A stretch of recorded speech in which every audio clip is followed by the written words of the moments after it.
এই যুদ্ধাপরাধীদের বিচার কেন করলাম তার প্রতিশোধ নেওয়ার জন্য কিন্তু এই ট্রাইব্যুনালে আমাদের বিচার হচ্ছে। তার কারণ যেসব অপরাধের কথা বলা হয়েছে, একটা অপরাধও তো আমি করি নাই বা আমরা কেউ করিনি।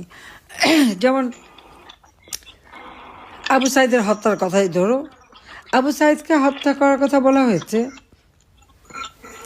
আবু সাইদের বাবা সে যখন সাক্ষী দিল কি বলছে, সারা বিশ্ব জানে আবু সাইদ বুক পেতে গুলি নিয়ে মারা গেছে।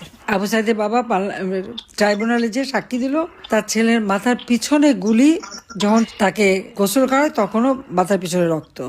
যদিও মামলা চলাকালীন সময় প্রসিকিউটর বলছিল যে পিছনে না পিছনে, সামনে সামনে। তারপরে আবার পরবর্তীতে এক সাংবাদিকের প্রশ্ন সে বলছিল হ্যাঁ মাথায় পিছনের কথাটা বলা আমার ভুল হয়ে গেছে। মানে সাক্ষী যাদের শিখিয়ে পড়ে নিয়ে এসেছে তারা আসলে সঠিক কথা বলতে পারেনি। আবু সাইদের হত্যা, মুগ্ধর হত্যা, তারপরে 7.62 বুলেট যেটা ব্যবহার করা হয়েছে 2024 সালের 15ই ফেব্রুয়ারির পর থেকে, আমি সেখানে একটা জুডিশিয়াল ইনকোয়ারি কমিশন গঠন করে দিয়েছিলাম হাইকোর্টের জজ সাহেবকে দিয়ে। ডক্টর মোহাম্মদ ইউনূস কিন্তু সেই এনকোয়ারি করতে দেয় নাই।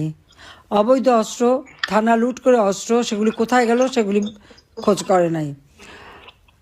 দেখা যাচ্ছে এখানে যত মানে একটা মনে হচ্ছে একটা রাজনৈতিক প্রতিহিংসা চরিতার্থ করার জন্য মুক্তিযোদ্ধা পরিবার এবং জনগণের ভোটে নির্বাচিত জনপ্রতিনিধি, সর্বোপরি আওয়ামী লীগের নেতৃবৃন্দ এবং আমার বিরুদ্ধে মামলা, এবং সেই মামলায় সেরকম কোনো আর্গুমেন্ট কিছুই লাগবে না।